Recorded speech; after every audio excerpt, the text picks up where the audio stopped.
परिचय।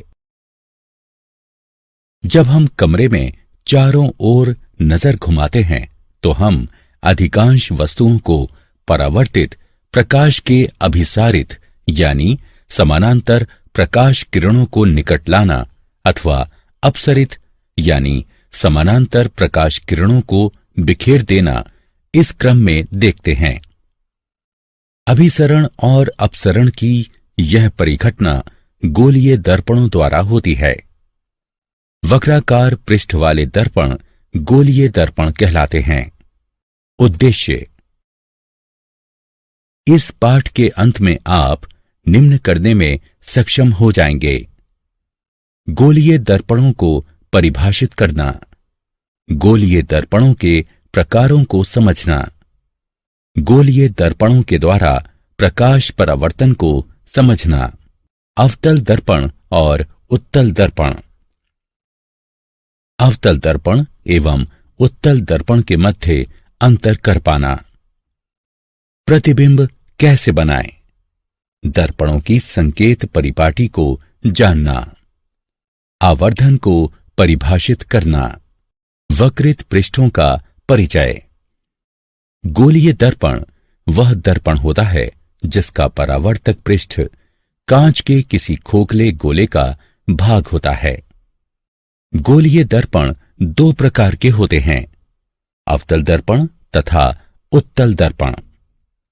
अवतल दर्पण ऐसा गोलीय दर्पण जिसमें पृष्ठ के झुकाव पर परावर्तन होता है, अवतल दर्पण कहलाता है।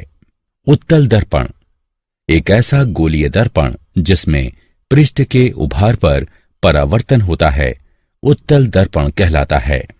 गोलीय दर्पणों को समझने के लिए आवश्यक बातें। वक्रता केंद्र, यह कांच के उस खोखले गोले का केंद्र होता है जिसका भाग दर्पण होता है। ध्रुव, गोलीय दर्पण का केंद्र ध्रुव कहलाता है। मुख अक्ष, वक्रता बिंदु तथा ध्रुव से होकर गुजरने वाली सीधी रेखा को मुख्य अक्ष कहते हैं। दर्पण का द्वारक, दर्पण का वो भाग जहां परावर्तन होता है, दर्पण का द्वारक कहलाता है। मुख्य फोकस, मुख्य अक्ष का वो बिंदु जिस पर परावर्तित होने के बाद सभी प्रकाश किरणें समानांतर तथा अभिसरित हो जाती हैं, मुख्य फोकस कहलाता है। फोकस दूरी, यह ध्रुव और मुख्य फोकस के मध्य की दूरी होती है। अवतल दर्पणों के द्वारा प्रतिबिंब प्राप्त करने के नियम। वक्रता, त्रिज्या और फोकल दूरी के मध्य का संबंध F बराबर R/2 होता है। नियम 1, वह प्रकाश किरण जो मुख्य अक्ष के समानांतर है, इसके फोकस से होकर गुजरती है और दर्पण से परावर्तित होकर। नियम 2, वक्रता केंद्र से होकर गुजरने वाली प्रकाश किरण वैसे ही पथ पर वापस परावर्तित होती है। नियम 3, फोकस से होकर गुजरने वाली प्रकाश किरण परावर्तन के बाद अक्ष के समानांतर हो जाती है। नियम 4, ध्रुव पर आपतित हुई प्रकाश किरण मुख्य अक्ष के साथ वैसा ही कोण बनाते हुए वापस परावर्तित हो जाती है। अवतल दर्पण द्वारा विभिन्न प्रकार के प्रतिबिंबों का निर्माण। जब बिंब ध्रुव P तथा फोकस यानी F के मध्य रखा गया हो तब प्रतिबिंब बनता है दर्पण के पीछे, आभासी और सीधा, बिंब की अपेक्षा बड़ा यानी आवर्धित। जब बिंब फोकस यानी F पर रखा गया हो तब प्रतिबिंब बनता है अनंतता पर, वास्तविक और उल्टा, अत्यधिक विवर्धित। अवतल दर्पण द्वारा विभिन्न प्रकार के प्रतिबिंबों का निर्माण। जब बिंब फोकस और वक्रता केंद्र के मध्य रखा गया हो तब प्रतिबिंब बनता है वक्रता केंद्र से परे, वास्तविक और उल्टा, बिंब की अपेक्षा बड़ा। जब बिंब वक्रता केंद्र यानी सी पर रखा गया हो तब प्रतिबिंब बनता है वक्रता केंद्र यानी सी पर, वास्तविक और उल्टा उसी आकार का। जब बिंब अनंतता पर हो तब प्रतिबिंब बनता है फोकस पर, वास्तविक और उल्टा बिंब की अपेक्षा छोटा। अवतल दर्पण के उपयोग। अवतल दर्पण का उपयोग किया जाता है टॉर्चों, वाहनों, हेडलाइटों और सर्च लाइटों में परावर्तक के तौर पर। चेहरे का बड़ा प्रतिबिंब देखने के लिए शेविंग दर्पण में। दंत चिकित्सकों द्वारा रोगी के दांतों का बड़ा प्रतिबिंब देखने के लिए उत्तल दर्पणों द्वारा बनाए गए प्रतिबिंब प्राप्त करने के नियम। नियम 1। किसी उत्तल दर्पण के मुख्य अक्ष की समांतर किरण दर्पण की ओर से आती हुई प्रतीत होती है। नियम 2। उत्तल दर्पण के वक्रता केंद्र की ओर जा रही किरण उसी पथ के द्वारा परावर्तित होती है। नियम 3। उत्तल दर्पण के फोकस की ओर जा रही किरण परावर्तन के बाद मुख्य अक्ष के समांतर हो जाती है। नियम 4।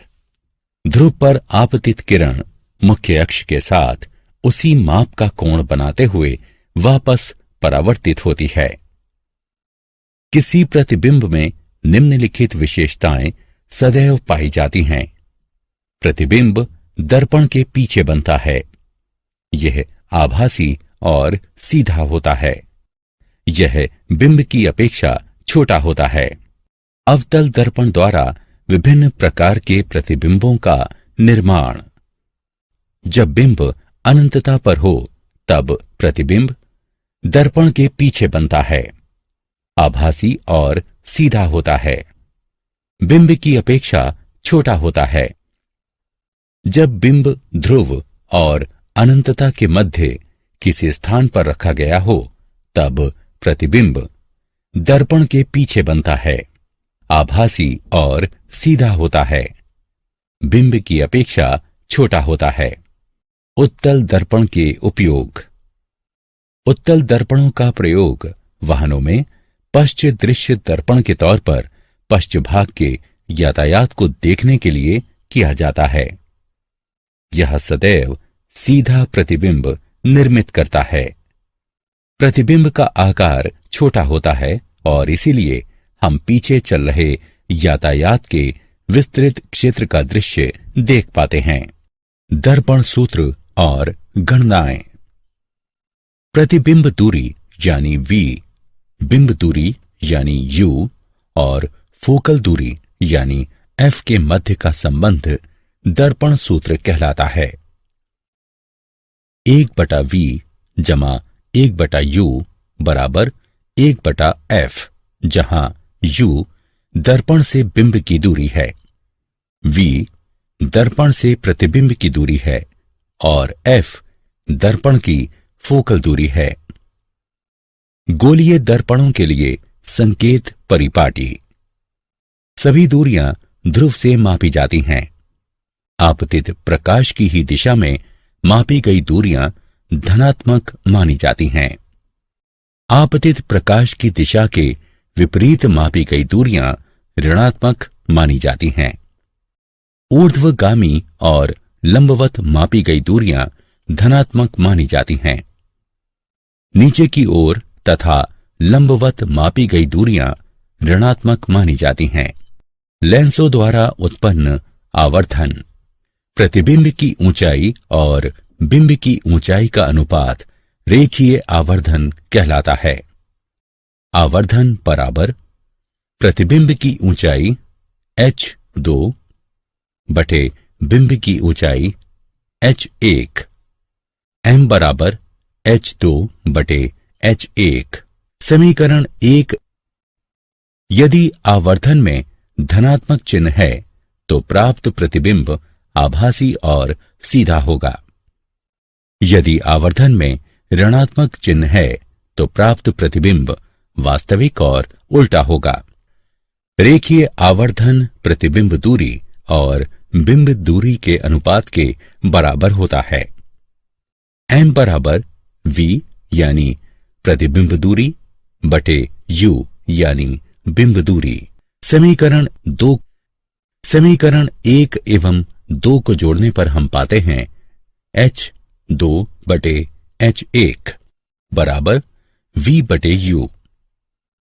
दर्पण में रेखीय आवर्धन m बराबर घटा v बटे u और लेंस का m बराबर v बटे u होता है।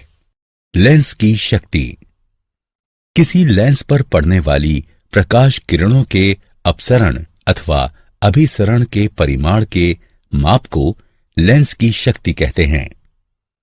उत्तल लेंस स्वयं पर पड़ने वाले प्रकाश पुंज को अभिसरित करता तथा उन्हें प्रकाशिक केंद्र पर फोकस करता है। इसमें अधिक शक्ति होती है। अवतल लेंस स्वयं पर पड़ने वाले प्रकाश पुंज को अपसरित करता है और इसे कम शक्तिशाली बनाता है। लेंस की शक्ति।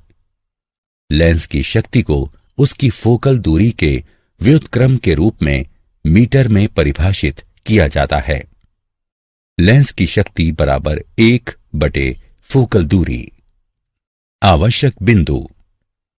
उत्तल लेंस की शक्ति धनात्मक होती है। अवतल लेंस की शक्ति ऋणात्मक होती है।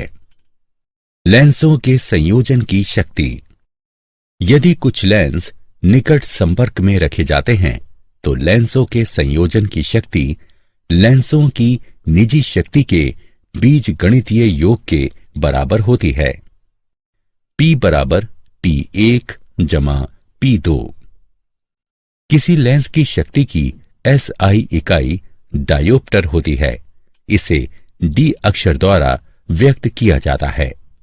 क्या आप जानते हैं प्रकाश अपने पथ में बिंबों पर भौतिक बल लगाता है। प्रकाश बल प्रकाश पुंज की शक्ति को प्रकाश की गति c से विभाजित करने पर प्राप्त होता है। ऋग्वेद में लिखा है कि प्रकाश 3 प्राथमिक रंगों पर आधारित होता है। तीनों रंगों के मिश्रण से ही दृष्टि के सभी बिंब बनते हैं। सारांश। आइए हमने जो कुछ सीखा है उसे संक्षेप में दोहराएं। अवतल दर्पण में परावर्तन पृष्ठ के झुकाव में होता है। उत्तल दर्पण में परावर्तन उभरे हुए पृष्ठ से होता है।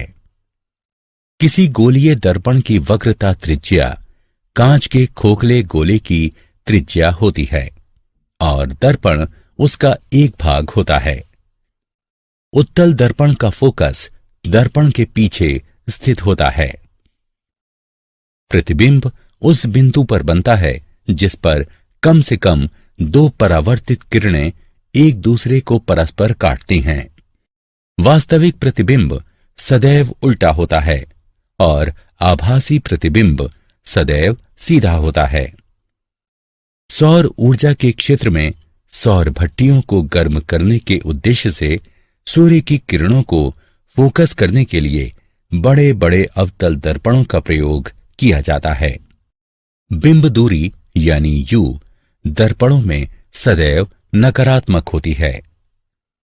वह माध्यम जिसमें प्रकाश की गति अधिक होती है प्रकाश की ये दुर्लभ माध्यम कहलाता है।